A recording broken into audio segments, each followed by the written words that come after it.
Everybody, welcome to another Wealthy Winning Wednesday. Woohoo! With MBA Broker Consultants and MBA Business Academy. Who's ready to get started? Go ahead and type in the chat. Let us know where you're joining us from.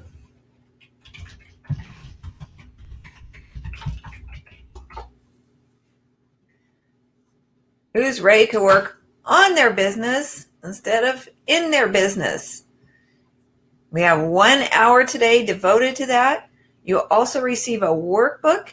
The workbook, make time to work on it later and make sure you go through all the steps. We have a lot packed into 1 hour for you today, so you will need at least 1 more hour to go through your business steps, analyze your business, see how you can improve it and really bolster that bottom line. All right, we have Jody Thayer joining us. Okay, ready. Okay, from Angel Fire, New Mexico. Welcome. Thanks for joining us here today. As we have additional people coming in, I know they will let us know where they're joining us from. We're going to go ahead and get started with our slide presentation, which is Drive Profits to the Max. We are on Module 2. Accelerate your real estate brokerage and push the needle. All right, we are ready to get started. Woohoo! Let's find out about driving our profits. Welcome, everybody, and thank you for joining us here today. It's time to start your engine. You have the keys. Rev it up. Let's go. Today's session is part of the 8-module series called Drive Profits to the Max, and that is one of our MasterClass series. Our other ones are Scale Up Your Brokerage, which is a 12-series course, and Be the Boss and Dominate Your Market, which is another 8-series courses. We're going to learn how to maximize profits by looking at our dashboard. Our dashboard is the health of our business that tells us where we're at, where we're going, and how fast we're getting there. Are we on the right track? A little bit about MBA Broker Consultants. We have a mentorship program, and we also do consultations. We have a membership program coming up. We offer business plans, workshops, retreats, keynote presentations, and an awesome 3-day master plan coming up in July.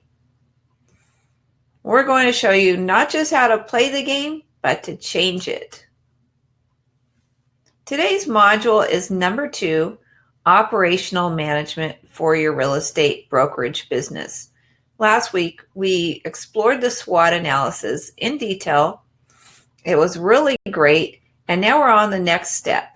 So we have a total of 8 modules in this series. So please stay tuned for each one.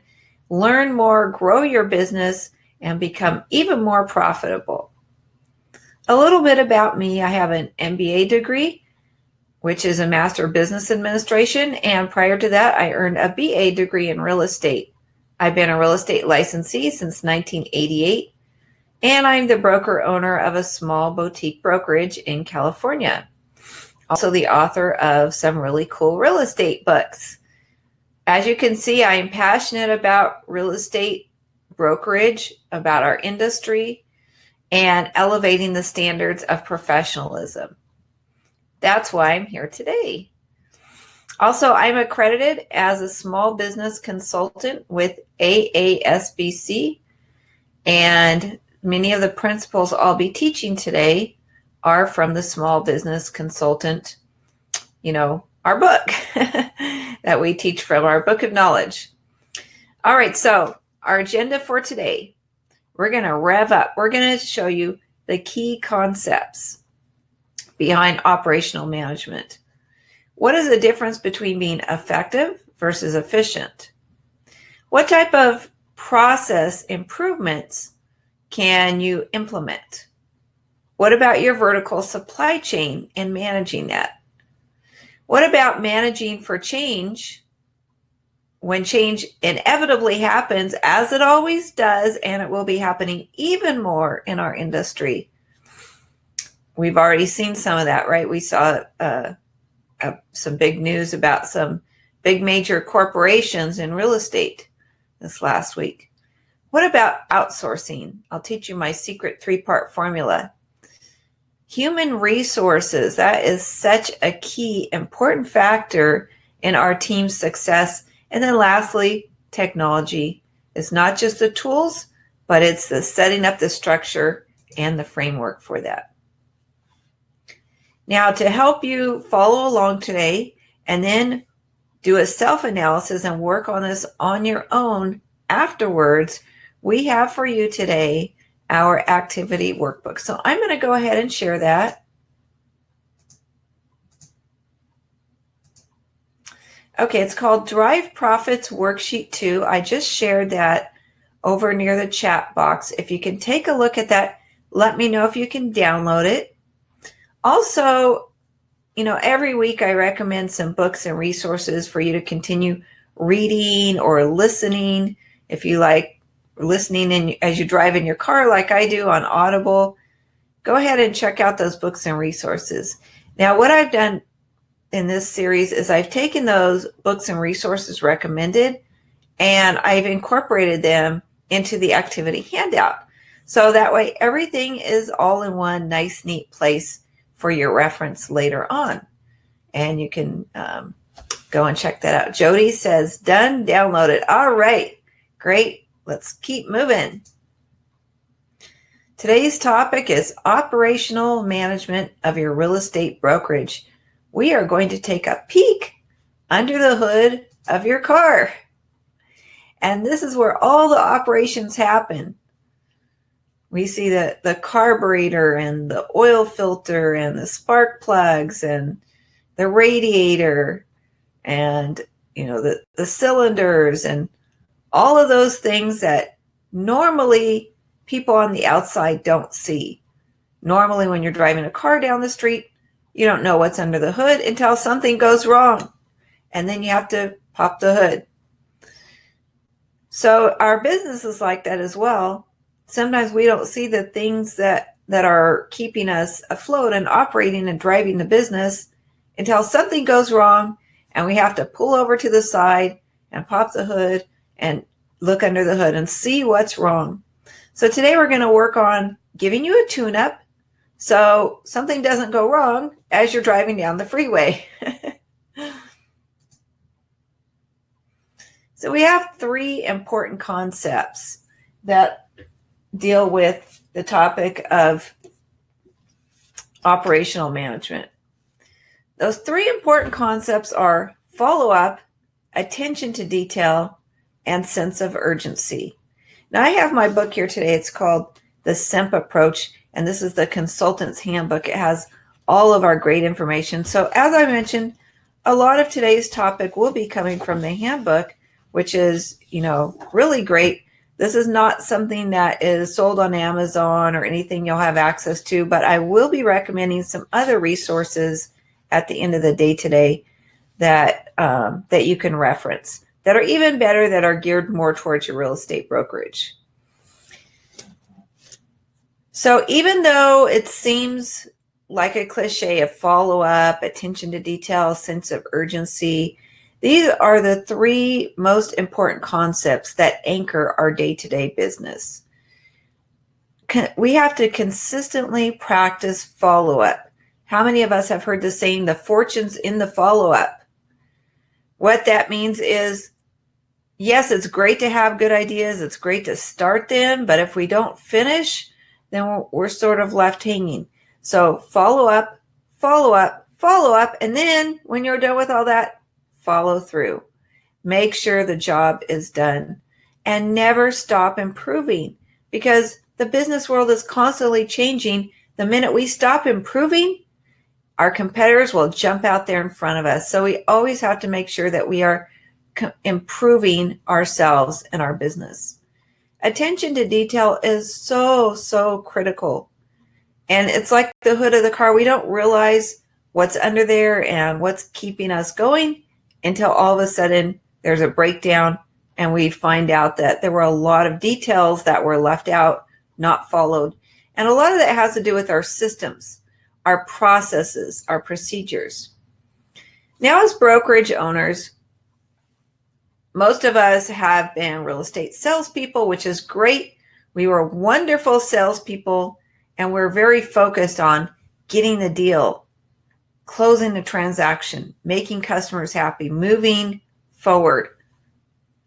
And the details, let's face it, many of us are not so good at those details. But there is somebody who is good at that. Your transaction coordinator, your administrative assistant. Those are the kind of people that need to follow the process and procedures you put in place to keep the engine running at all times. Now, as a brokerage owner, our focus has shifted. We're not as concerned with the day-to-day sales as we are with running the business. The big picture, the vision, the mission in front of us, and that big, huge dream, that goal we're trying to achieve. And when we put on that hat, it's very difficult to want to follow up on all the details. The details sort of get in the way. So, I always say you got to have one eye on the big horizon and one eye on the bottom line, which are those details that lead to the profit. Anne says we're not detailed people because we're focused on the big picture. We need to make sure that we have staff in place to take care of those details, and that we have procedures, processes, systems for them to follow in order to keep the engine humming right under the hood. And then lastly is a sense of urgency. A sense of urgency is really important because if we don't have a sense of urgency, things won't get accomplished and we'll lose sight of our dream after a while if we become complacent. So when we get in the first thing in the morning, take care of business, right? Do those most important tasks first and get them out of the way. Have a sense of urgency of following up on things that make us a profit and always stay focused on those profits. A leader is one who knows the way, goes the way, and shows the way. One of my favorite quotes from one of my favorite authors, John C. Maxwell. He's written many leadership books, and I do recommend his leadership books. He's probably has 10 leadership books, and of those, probably 4 or 5 are top sellers. So definitely a person to follow and read his books. His definition of a leader is somebody that knows where you're going, they get there, and then they show others how to get there. And leadership is so important when it comes to the operational management of our brokerage. A leader's job is to inspire, encourage, and challenge people. Management is important too, but that's a whole different department than leadership. A leader is somebody who's out there doing something and moving us forward, and then motivating others to in turn also move forward into down the road, move the business forward, move the company forward, and move all of our agents forward to that next goal. So we have a poll for you, and that is not the poll. It is actually a leadership poll, so I think I did not upload that correctly, but let me go to the polls here.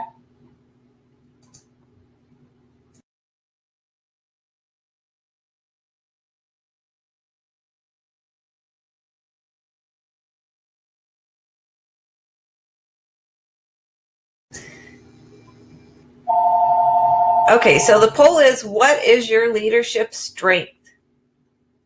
I'm going to go ahead and let us know which one of those 3 is your biggest leadership strength. Is it inspiring, encouraging, or challenging?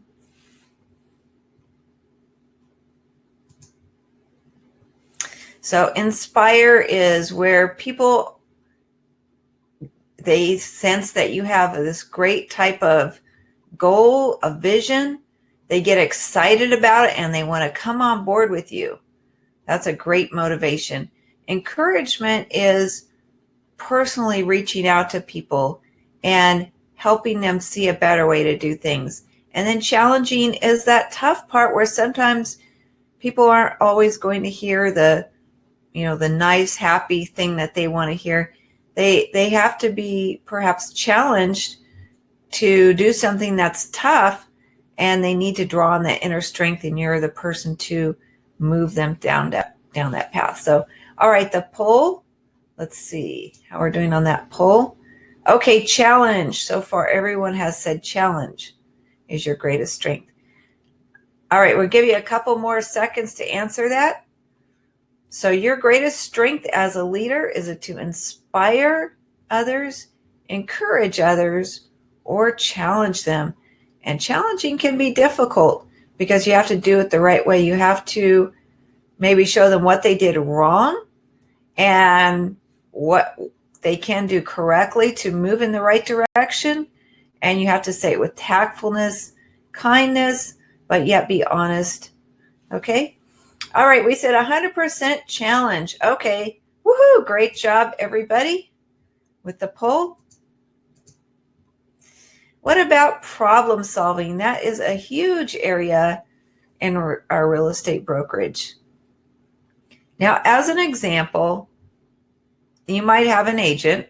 I hope this has never happened to you, but perhaps it has.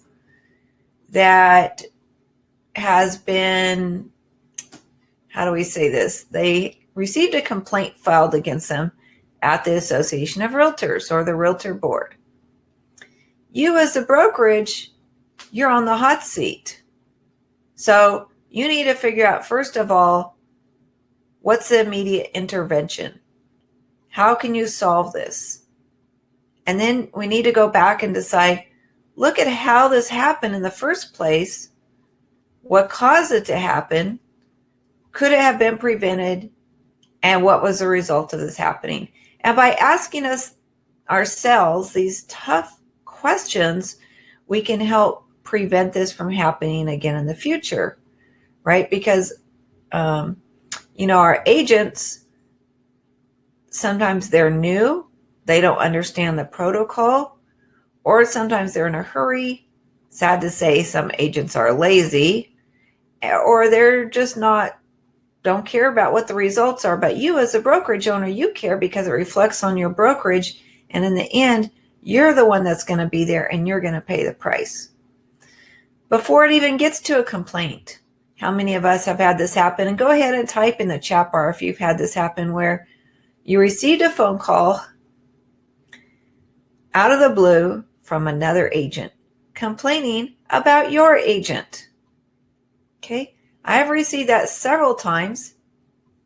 Thank goodness I was able to work with the parties to prevent a further misunderstanding and to solve the situation so that it didn't escalate into a complaint being filed at the Association of Realtors. And let's hope that happens for you too, that you're able to cut off all those issues before they escalate into a complaint. But then I had to really take a hard look at how could I have prevented this? What could I have done? And then I went back to my procedures, went back to my policies, went back to my handbook, added things in there to prevent this from happening. And then I incorporated it into my onboarding process, my hiring and screening process, my training. All of these things are lessons learned that I put back into the brokerage to further bolster it for the future. Now, time management, that is such a huge issue for us brokerage owners because, as I said in the beginning, we're wearing so many hats. We're the salesperson. Okay, take that hat off. Now we have to recruit agents. Take that hat off. Now we have to put on the hat of financial management. Now we have to put on the hat of growing our business and working on the business, the big picture. And we have to put on the liability and the risk management hat. So there are so many things we have to do. And then it's really important to set our goals and then look at each thing that we do during the day and prioritize it. Is this the best use of my time? Is there something else I need to be working on instead? Monitoring our progress is really critical. We'll talk more about that in a few minutes. And avoiding distractions. Now, avoiding distractions is the difficult part. If we have an open door policy, we allow our agents to come in, talk to us about problems, issues, and of course, we always want to be available to those phone calls that come in from agents. So it is hard to avoid distractions, but there are ways to set your boundaries and to make certain times. And especially if you're dealing with those and you're being, proactive in advance, you'll have less distractions later on. One way of being proactive is to have a daily roundup or a huddle first thing in the morning, even if it's only 15, 20 minutes with all of your agents to see what they're working on. Ask everybody to call into a conference line if they can't come in person, and make sure that you know what's going on with people. And by doing that, you can prevent fires that crop up and distractions during the day because you've already solved those in advance. And last but not least in time management is delegate. Delegate means getting it off of your plate. And it doesn't mean just dumping it on somebody else, but giving them the direction, the parameters, the expectations, the guidelines, so that they can do the job effectively and then follow up with them to make sure they're doing it. There are many times in my business where I wish I could just clone myself so I could be doing several things at once. But since I can't, then I have to find good people that I can delegate to. And we'll talk more about that coming up in a few minutes. So, is your brokerage effective or is it efficient? So we have a little poll for you on that. Let me see if this is going to come up. Okay. So the poll is your company effective or efficient? So let me explain what that is. Effective is when it does what it's supposed to do. In other words, you had a goal and you met the goal. So maybe your goal was, 3 million in revenue volume. And if you met that goal, then you were effective. Efficient takes it a step farther than effective. And efficient means that you performed the task, but you didn't waste time or effort, and you maximized your profit.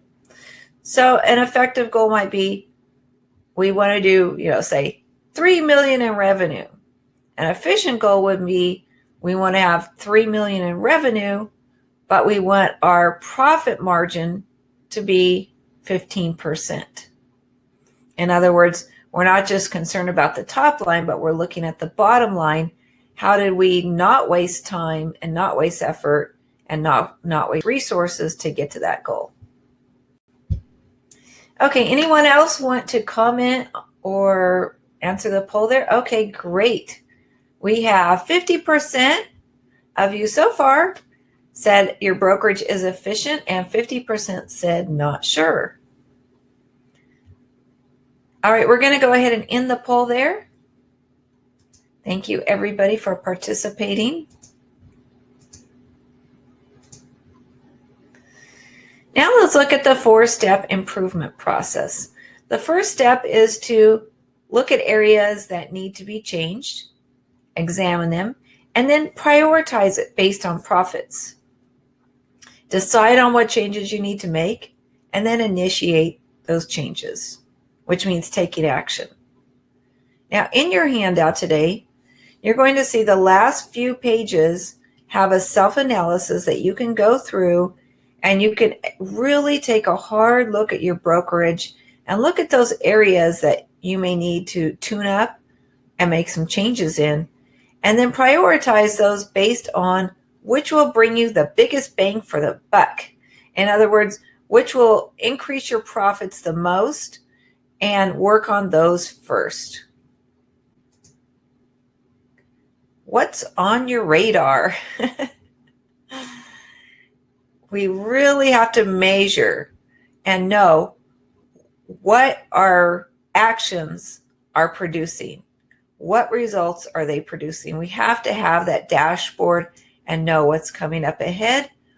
Only by measuring can we improve in the future. In a real estate brokerage, you might ask yourself, well, what can I improve? So here I have 10 things that you can measure and improve. Now, a lot of times, many times, real estate brokerages, we talk to each other and we brag about our revenue or our number of closings. Okay, so revenue, yay, that's all good. That's a top line. But what about all those other things, those costs, and the bottom line profits? What about time frames? How long does it take you to sell a house, days on market? How long does it take to close a transaction?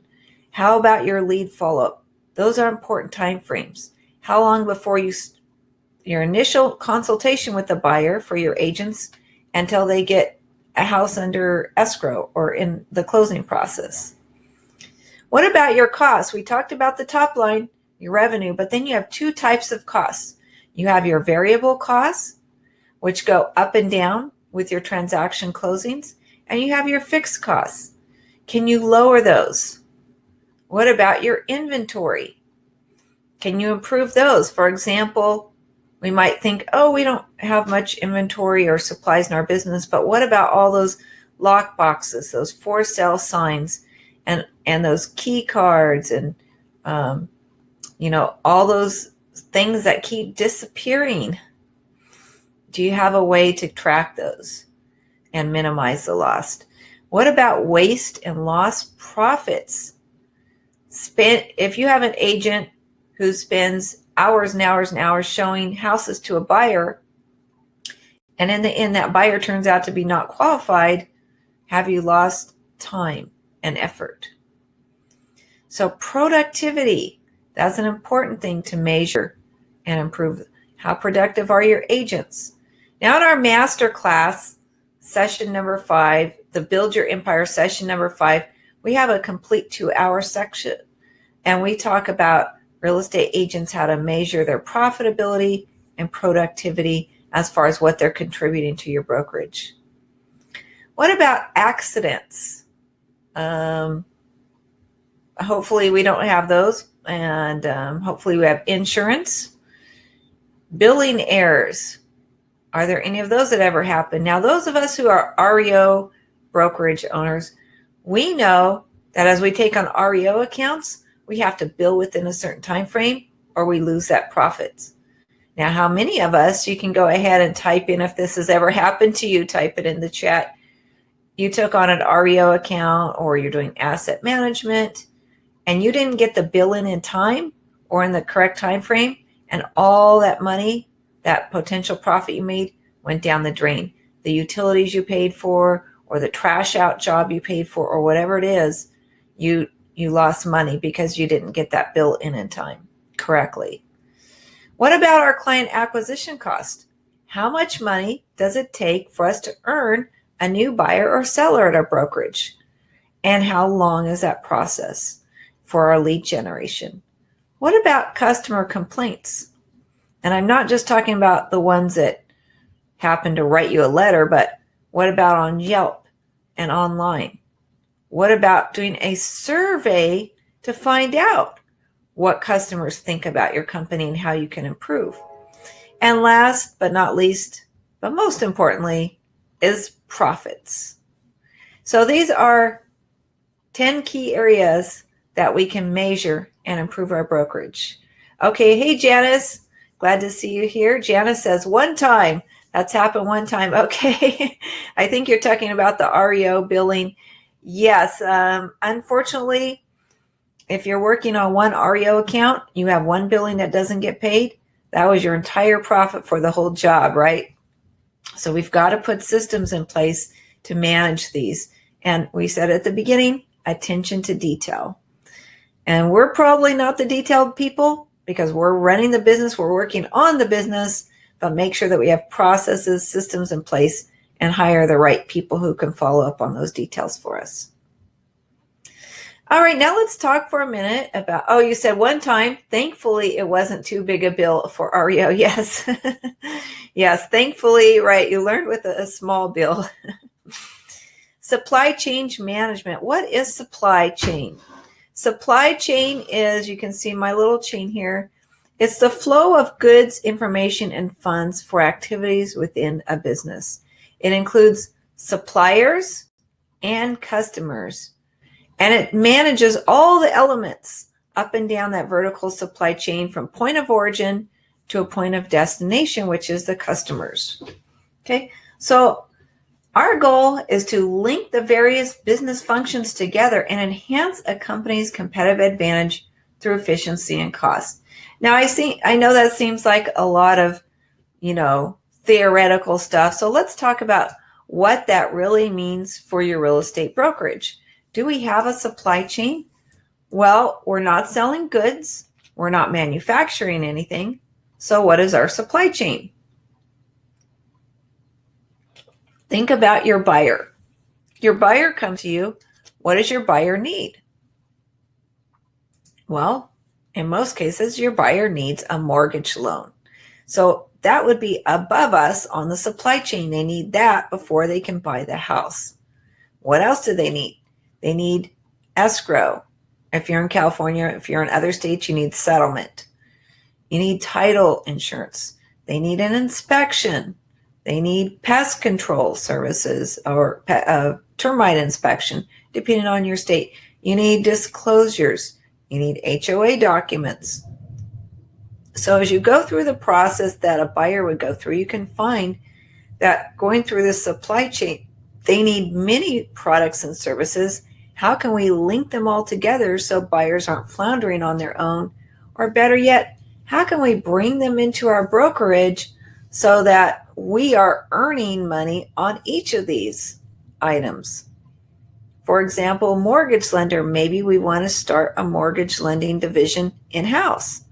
Or instead of starting one in-house, maybe we want to partner with a mortgage company or partner with a home warranty company where we can earn referrals or be an affiliate. Now, remember, you do have to disclose this, which is okay. But just remember that if you are offering multiple services, you will need to disclose that as part of your RESPA disclosures. So some of the supply chain functions are forecasting the market need, production, which is the process of actually getting the product done or the service request, scheduling, financing, and customer requests. So those are important supply chain functions. All right, now we get to the second part, which is our engine tune-up. We looked under the hood. We saw there's some things we can improve. Now we're ready for the tune-up. It starts with change. Change is difficult for humans. We like to feel comfortable. We're so happy when we're in an area that's familiar. We come home, we sit on our couch that we're familiar with, kick off our shoes, and we feel comfortable. But we know that in business, if we feel comfortable, our business will start lagging behind. So it's important to recognize that change is constantly happening in business. And for us to be competitive, we need to make sure that we are changing as well. So the first thing is a planning stage.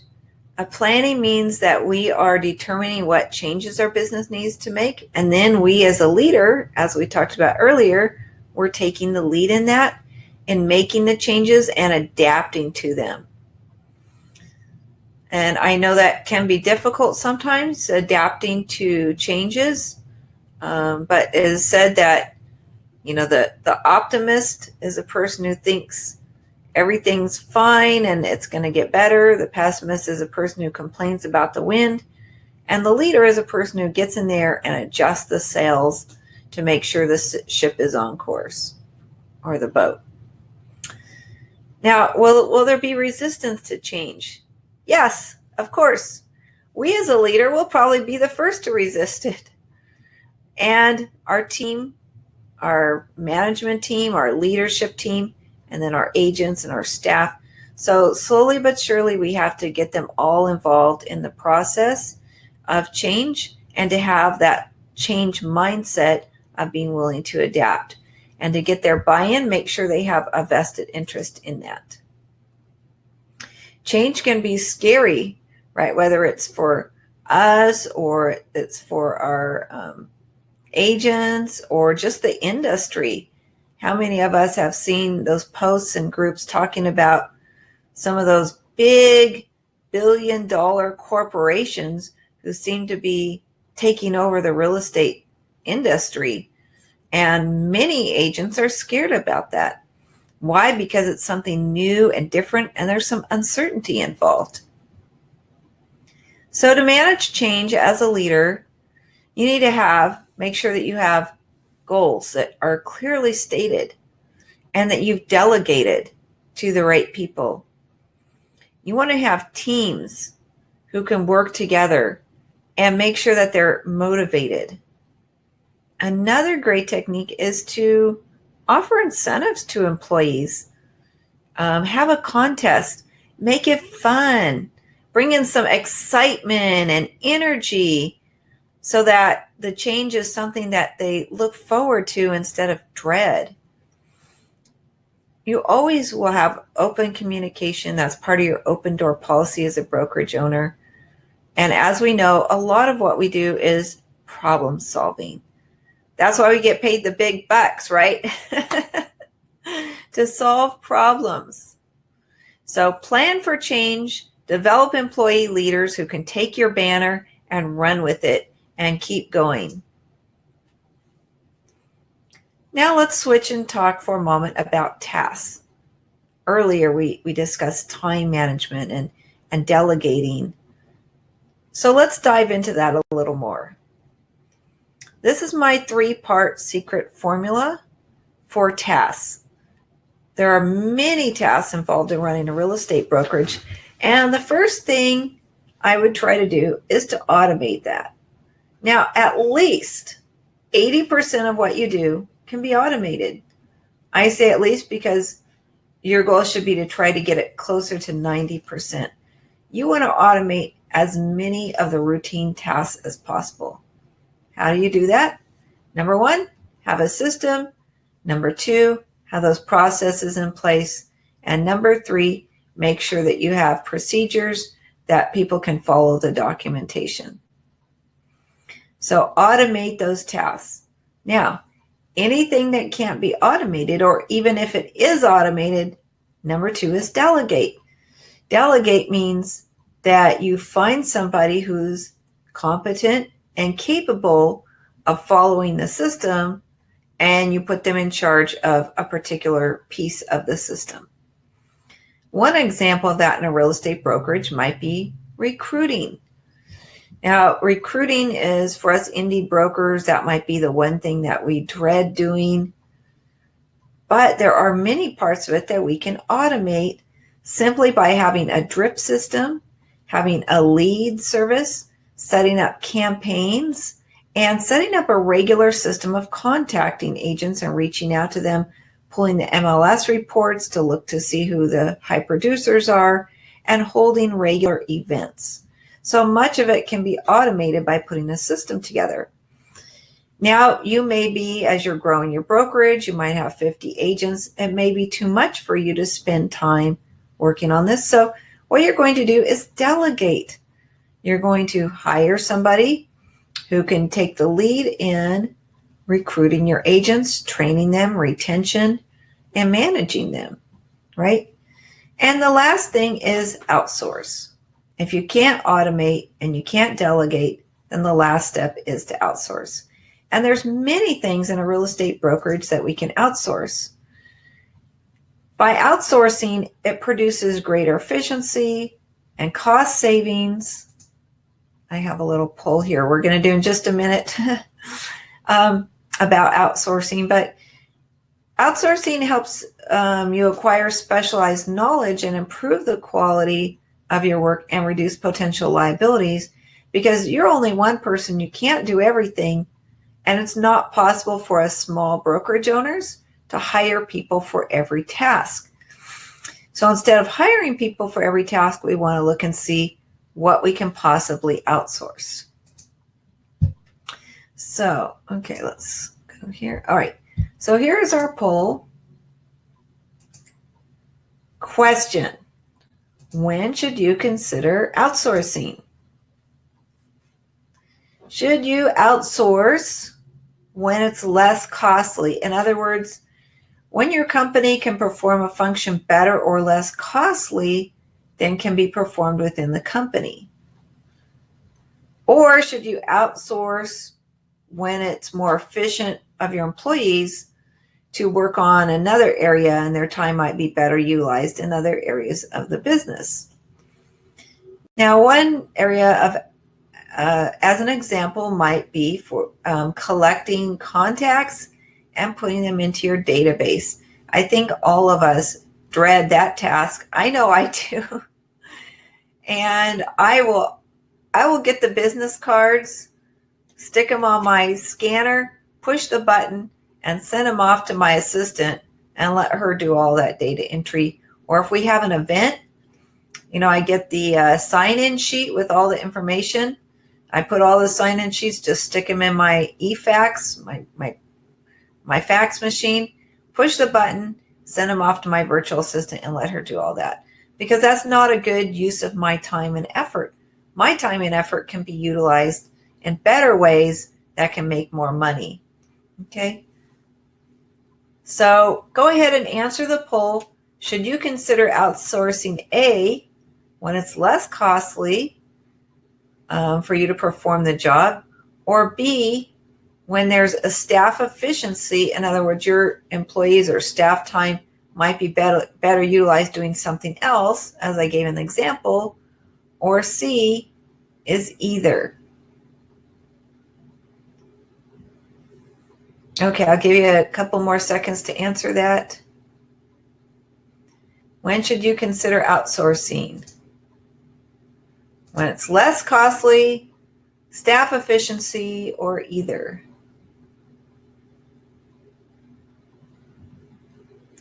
Okay, we're going to go ahead and end the poll. Oh, okay.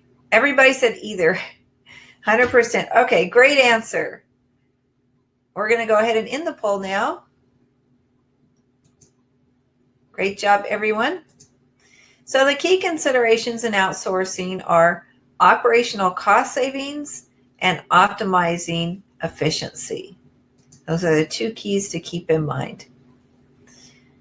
As a real estate brokerage owner, what can you outsource? Anything and everything. Here's the list. Now, I believe this is on your handout, so please check your handout. Let me know if this is not on your handout, and I'll put it in the chat, but I'm pretty sure it's on the handout. Here's all the things to consider outsourcing. Accounting, recruiting, I gave an example of that. Information technology, human resources, payroll, legal, marketing, selling, a call center, which is, your inbound or your ISA lead generation, travel, document management, teleconferencing, all of these things we should consider outsourcing. As a matter of fact, I know I outsource probably almost all of these.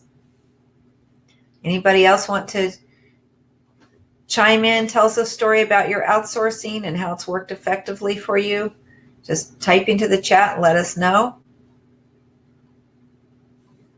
Which brings us to staffing your team. HR, human resources, or as is now popularly called, human capital. We really have three levels. At the bottom, we have our staff. That's the administrative assistant or the transaction coordinator. Even if the TC is hired on an outsourced basis, that person is vital to your company. Then you have your agents. Those are your salespeople out there every day working in the field, bringing the business into the company. And then you have your managers, right? The recruiting and retention and, checking over the documents and things like that. and each of them play a vital role. Human resources is an integral part of your business operations, and the decisions that you make to hire or fire people can really affect your business either positively or negatively. It's really important to understand the value of your team members and always hire the best person, because that person will be an ambassador for your company and will reflect on your company either for the better or for the worst. So take your time when you're hiring. Make sure you screen them, check their background, interview with good questions. That really helps you to see that person, how they're going to perform on the job. And another thing is to make sure you have a value alignment. Now, I did not say personality alignment. Okay, I said value alignment, because it's normal, or I should say natural, for us as humans to want to hire people who are just like us because we get along, we have the same personality. However, I would challenge you to hire people who are not like you personality-wise. Why? Because there are a multitude of strengths you need to operate a business at a big level, and one person doesn't have all those strengths. So you need to build on the strengths of each person and make sure that you have a well-rounded team with a multitude of diverse talent and diverse strengths. Now, with that being said, what you should have in common is your values. And this gets back to the very beginning of your company when you founded it. You had your mission, you had your vision, you had your values.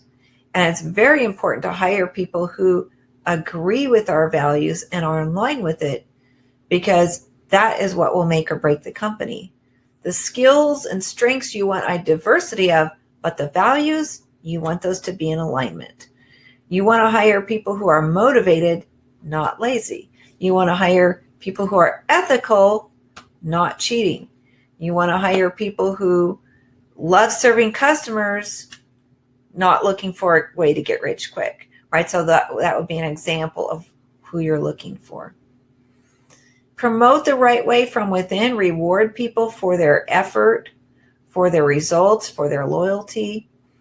Create a wonderful company culture that people want to be around. It creates enthusiasm and a positive energy that just compels people, attracts the right person. Build your team up and make sure people don't feel isolated. And again, employee handbook is really critical. It sets the expectations, and payroll, of course, must be handled properly. Any questions before we move on to technology? All right, this is our final topic, technology. It's such a huge part of our business, and as our industry grows, this portion of our business seems to just, take off. First, we have hardware. It's really important to make sure we have the right hardware that functions and suits the needs of our company. Here we have an example of an all-in-one print, fax, copy, scan machine. Most of us have those now, and make sure that it's backed up with an efficient network. Oh, by the way, let me go back to that and talk just for a minute about outsourcing. Now, you have agents who want to print 200 color flyers. I suggest outsourcing that. Don't use up all the ink and all the horsepower of your little tiny printer. Have a way that you can outsource. One of my favorite ways to outsource all of the graphic design and the printing and the flyers is through Maxa. And contact me if you want a code. I have a great code for you for Maxa designs. All right, software. What kind of software and tech tools do we need in our real estate brokerage? I have a list for you, and hopefully this is on your handout. Check your handout. Let me know if it's not there, and I'll put it in the chat. But here are some of the top tech tools you need at your brokerage. Agent recruitment follow-up system. We just talked about that a minute ago. Analytics, KPIs. Those are your key performance indicators. What are those? Earlier today, we talked about measuring your company and 10 different ways to measure your company. That's where you get this from. This is your dashboard that tells you the health of your company and how you're doing. Calendaring, scheduling, CRM can be a great tech tool that helps us succeed. Document storage, Dropbox or a box, or what is the one for Microsoft? OneCloud, I think it is for Microsoft, right? So make sure you have a secure document storage system. You have a lot of confidential information in there. Your e-signing platform, your marketing templates, which I just recommended, Maxa, your phone system, an auto dialer. What about a showing service and collecting feedback from your listings? Sign writers, text messages, website with lead generation. These are the top things that you as a brokerage owner can make sure that you have the right tech tools to keep your agents humming along, keep their business going, and continue driving profits strong. Big data is something that we hear a lot about today. And for your agents, this is not something that we would expect, but for us as brokerage owners, we do want to make sure that we're aware of the data, the market data in our industry, what it's telling us, and what the future holds, and how we can improve our business. Our files, due to security reasons, make sure that they're protected. Make sure they're backed up. Have a document managing system. And you can also have some file sharing options as well. And as I mentioned, security is so important with all the identity theft out there and the wire fraud and the hackers and the spammers. Make sure that you have a good integrity system, and make sure that it's written into your policies and procedures manual for your agents, because if something happens, you can go back and say, here is what our procedures require. At the beginning, when you were hired, we had an onboarding session and you signed off that you agreed to this, right? So it helps you as a brokerage owner. And then if a situation happens, then you're a little more insulated because you did your due diligence and had the agent sign off. And then, of course, always take preventive measures. Be proactive, not wait till something bad happens and be reactive. But if something bad does happen, learn from it and incorporate that into your procedures so it doesn't happen again. The internet is just a huge, huge opportunity for us as small business owners to exploit. We can have a website and reviews, photos online, access, and all of these things that help us be available to compete with these big guys. Somebody can go to their website and our website, and they could be equally as good, or our website might even be a little bit better. So the internet has opened up a whole lot of opportunities for us as real estate brokerage owners. So make sure that we take advantage, seize those opportunities. And last, we have apps and mobile devices. Make sure that we are staying in front of the wave. Make our website mobile friendly. Most people are accessing from their mobile phones or their devices. And so consider having an app for your business as well. Okay, and wrapping up, I'd like to mention a few things. I call them dysfunctional business red flags. And hopefully we don't have any of these in our businesses, but now is a good time to take a step back, look at your business. See if you have leadership, training, communication, teamwork, loyalty, people qualifying for promotions, requests to inquiries are handled, responses are given right away, employees, agents are dealt with fairly. If these things aren't happening in your business, that's a red flag. that we need to take a look at.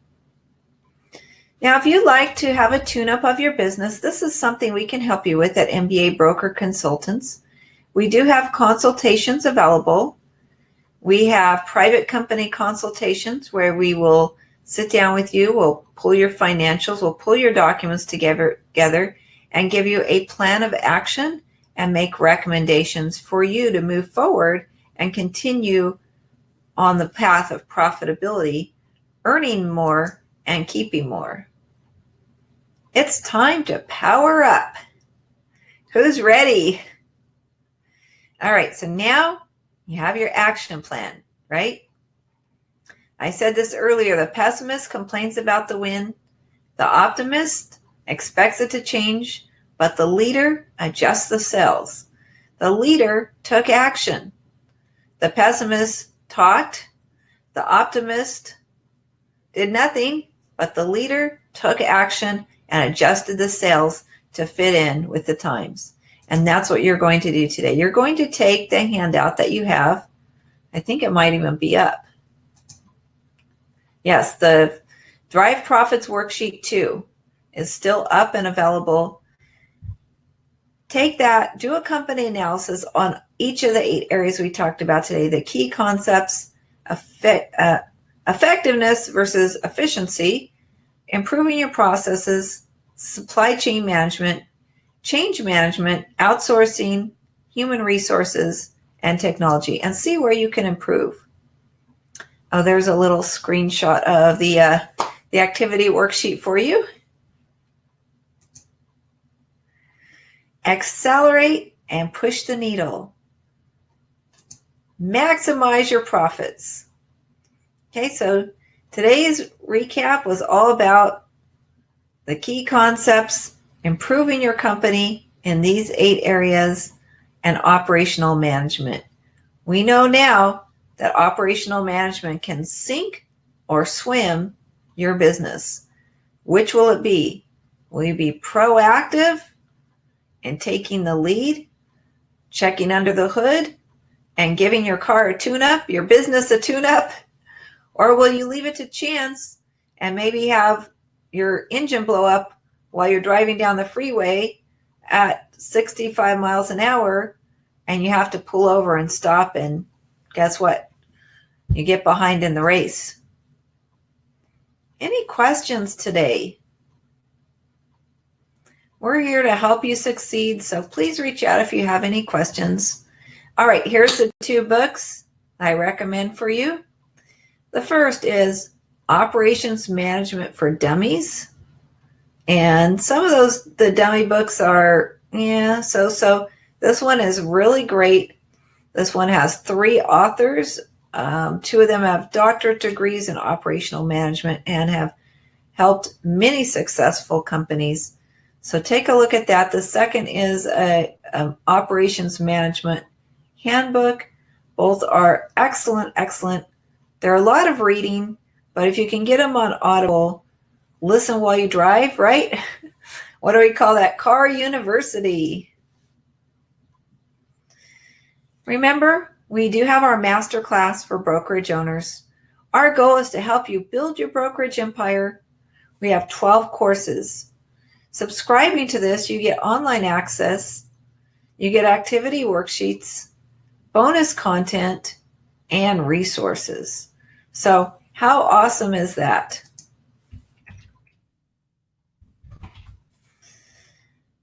You see 8 of the courses here. We actually did add 4 more after the initial 8. As I mentioned, the most popular topic is,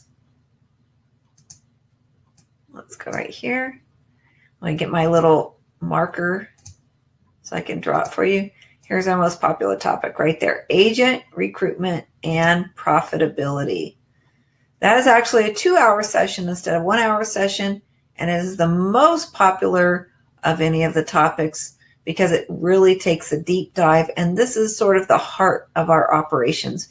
Without agents, we don't have a brokerage business, right? At least not residential sales business. Please come back. Stay tuned for our next session. Our next topic is planning for business growth. and we will show you each of the steps in putting your plan together. We call it your master plan. And again, we will be using the concepts from the Association of Accredited Small Business Consultants, AASBC. So it's time now to rev up your engine. Who's ready to rev it up and get started? Thank you, brokerage owners, for joining us here today. We appreciate that you took time out of your busy schedule to work on your business and not just in your business. But I would encourage you to not stop here.